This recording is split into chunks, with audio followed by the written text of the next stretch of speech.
문성우입니다. 연락 레벨 2, 업무의 우선순위가 연락의 순서다. 여러분들 하나 예를 들을게요. 여러분들께서 생각하시는 방식을 한번 고민해 보십시오. 30분 후에 갑자기 사장님이 전 임원들을 모아서 회의를 하자고 과장님께 지시가 내려왔습니다.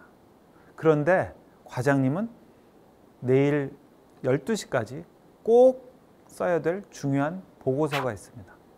어떤 일부터 하실까요? 업무는요, 선입 선출이 아닙니다. 후입 선출도 될 수 있습니다. 뒤늦게 들어온 일이 더 중요할 수가 있다는 거죠.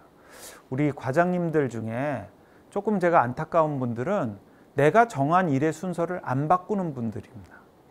먼저 들어왔으니까 그 일부터 하고, 아무리 급하고 앞에서 일어나서 지금 당장 해결해야 돼도 일단 일의 순서, 번호표는 뽑은 순서대로, 내가 매긴 번호의 순서대로 하시는 분들이 있습니다. 가장 안타깝습니다. 업무의 우선순위가 연락의 순서입니다. 그러면 업무의 우선순위를 연락의 순서로 삼기 위해서는 어떻게 해야 되느냐? 첫 번째, 매일이요. 매일. 아니면 오전, 오후를 나누시든지, 아니면 일주일 단위로 하시든지, 물론 돌발적인 업무 제외하고요. 과장님들께서 업무의 순서를 재배열하셔야 됩니다. 업데이트를 하셔야 됩니다. 저번 주에 계속 넘어온 업무가 먼저 왔으니까 그거부터 먼저 이렇게 내보내야지라고 생각하지 마시고요. 월요일이든 화요일이든 금요일이든 업무의 순서를 재배열하셔야 됩니다. 이 업무가 먼저 처리돼야지 중요하지라고 업무의 순서를 유연하게 재배열하실 수가 있어야 됩니다. 그렇게 되면 어떤 순서가 정해지죠? 연락의 순서가 정해집니다. 두 번째는요, 급한 업무 또는 바삐 해야 되는 업무의 순위가 정해지면요, 거기에 따른 방법을 유연하게 택하셔야 됩니다. 되게 급한 일이 있어요. 그래서 그 급한 일을 업무의 맨 앞단 1번에 갖다 놨습니다. 그리고는 이메일을 보냅니다. 맞는 방법일까요? 딱 단순하게 얘기할 수는 없지만 급한 일은 어떻게 해야 될까요? 뛰어가든지 전화하든지 즉시적인 연락과 수신과 발신이 가능한 방법을 택해야겠죠. 제 후배 중에 긴급히 회의 일정을 조정해야 돼서 그걸 좀 조정하자고 지시를 했더니 PC를 계속 쳐다보고 있는 거예요. 뭐 하냐고 물었더니 회의가 조정이 됐다고 이메일을 보냈는데 아직 읽지를 않고 답이 없다고 하더라고요. 그때는 전화를 했어야겠죠. 그죠?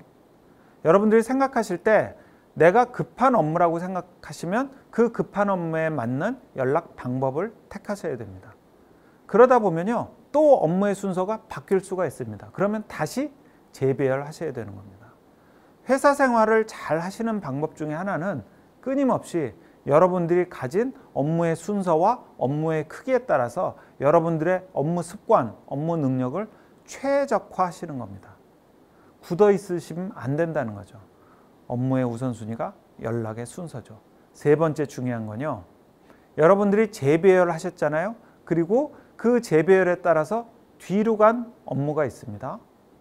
그 업무의 상대방을 절대 기다리게 하시면 안 됩니다. 내가 업무 순서를 재배열했으면 그 재배열한 업무 순서에 따라서 다시 뒤로 간 또는 뒷순서로 밀린, 아니면 현재 내 답을 기다리고 있는 분께 적절한 시기에 답을 계속 드려야 되는 겁니다. 양해의 말씀이 될 수도 있고요. 또 어떤 내용의 설명이 될 수도 있고요. 아니면 중간에 프로세스 책이 될 수도 있는 거죠. 중간 보고가 될 수도 있는 거고요. 만약에 여러분들이 뒤로 간 업무에 대해서 그 상대방에게 연락을 제때하지 않으시면요, 엄청난 오해가 생길 수도 있고요. 업무가 또 그것 때문에 망가질 수도 있습니다. 세 가지 말씀드릴게요. 여러분들이 어떻게 하면 제때제때 연락을 할 수 있느냐? 첫 번째, 계속 업무는 재배열하십시오.